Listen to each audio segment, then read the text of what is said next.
आप लोग मदद करिए। हम लोग का घर रहने के लिए नहीं है, आप लोग मदद करिए। हम लोग कहाँ रहेंगे हम लोग?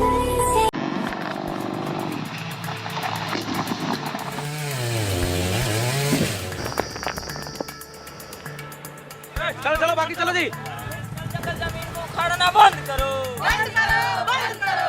65 साल की संपत्तिया बाई पिछले 2 सालों से हसदे वरण्य के जंगलों को बचाने वाले आंदोलनों का हिस्सा हैं और यहाँ इनके जैसी सैकड़ों महिलाएं और पुरुष महीनों से डटे हुए हैं। इन सब की चिंता एक ही है, जंगल खत्म होते जा रहे हैं।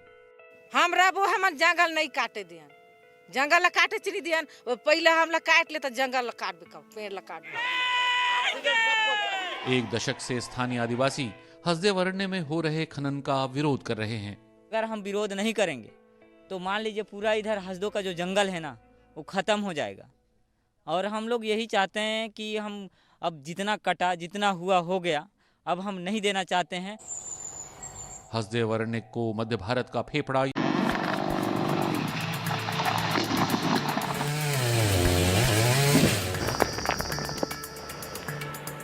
चलो चलो बाकी चलो जी। जमीन को उखाड़ना बंद करो, बंद करो, बंद करो। 65 साल की संपत्तिया बाई पिछले 2 सालों से हसदे वरण्य के जंगलों को बचाने वाले आंदोलनों का हिस्सा हैं और यहाँ इनके जैसी सैकड़ों महिलाएं और पुरुष महीनों से डटे हुए हैं। इन सब की चिंता एक ही है, जंगल खत्म होते जा रहे हैं। हमरा वो हम जंगल नहीं काटे दियन, जंगल काटे चली दियन। पहले हम काट ले तो जंगल काट भी, पेड़ काट भी। एक दशक से स्थानीय आदिवासी हसदे वरण्य में हो रहे खनन का विरोध कर रहे हैं। अगर हम विरोध नहीं करेंगे तो मान लीजिए पूरा इधर हसदो का जो जंगल है ना वो खत्म हो जाएगा। और हम लोग यही चाहते हैं कि हम अब जितना कटा जितना हुआ हो गया, अब हम नहीं देना चाहते हैं। हसदे वरण्य को मध्य भारत का फेफड़ा या यूं कहिए लंग्स ऑफ सेंट्रल इंडिया कहा जाता है। छत्तीसगढ़ के सरगुजा संभाग में 1,70,000 हेक्टेयर में फैले इस जंगल पर लगातार संकट मंडरा रहा है। कोयले के खनन के लिए पेड़ों के काटने का सिलसिला जारी है। पिछले 675 दिनों से भी ज्यादा से यहाँ के आदिवासी आंदोलन कर रहे हैं यहाँ के पेड़ों को बचाने के लिए। 2022 में पेड़ों के कटने का सिलसिला शुरू हुआ था, जब काफी बड़ा इलाका आवंटित किया गया था कोयले की खनन के लिए। 2023 के अंत में एक बार फिर जंगलों की कटाई का काम शुरू हुआ और उससे भी बड़े इलाके में पेड़ काटे गए। ध्यान नहीं और जबरदस्ती करी तो हमू जबरदस्ती करब। हमर हक ला छीन ही तब हमन आन के में जाए के ना बैठबो तो हमू ला दो मन लात मारी, तीसे हमू वाला लात मारबो।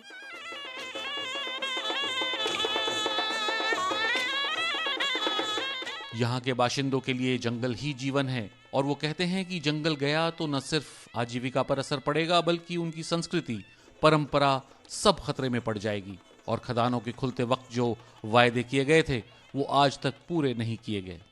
एमन के उम्र हो जाही और नौकरी देहत जाहूँ कहीं, और आज तक ले नौकरी नहीं देते। हम लहरावा थे हमर जग के मन, हमर पैसा आते हमारे जंगल लान था हमन पैसा। 12 महीना में हमर साल बेला ये पैसा हम जंगल पूरे देते। बैंक के हमर जंगल है।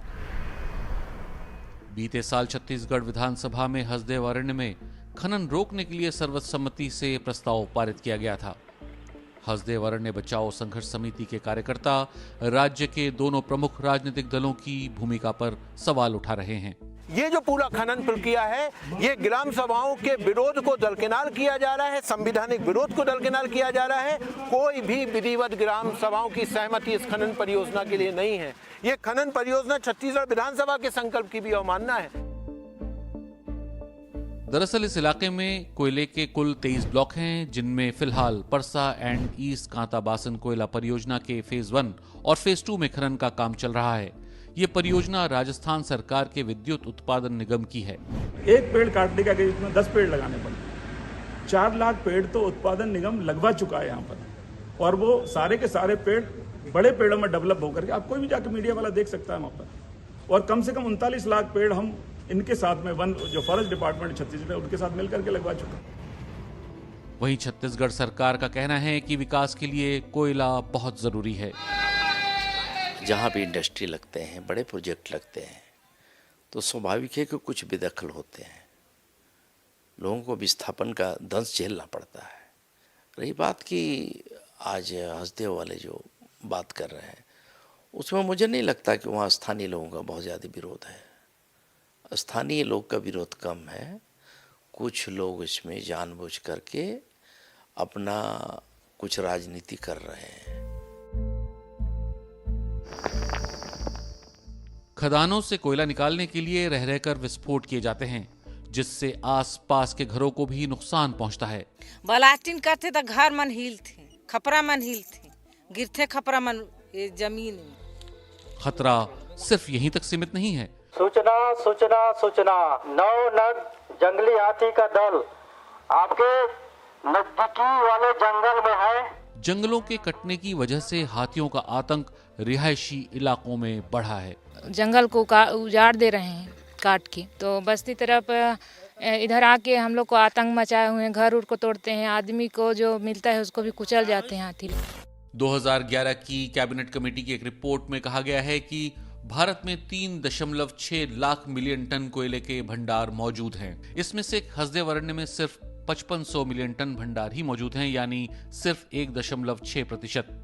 आंदोलनकारियों का दावा है कि देश में घने जंगलों के नीचे जो कोयले के भंडार मौजूद हैं, उनका खनन अगर नहीं भी किया जाता है तो भी आने वाले 100 सालों तक देश की कोयले की आवश्यकता को पूरा किया जा सकता है। हसदेव अरण्य के जंगलों को बचाने की जद्दोजहद के बीच संपत्तिया बाई जैसे आदिवासियों के हौसले कम नहीं हुए हैं।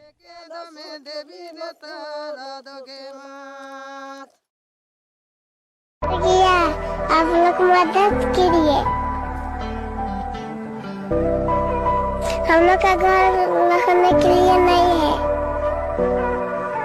आप लोग मदद करिए हम लोग। कहाँ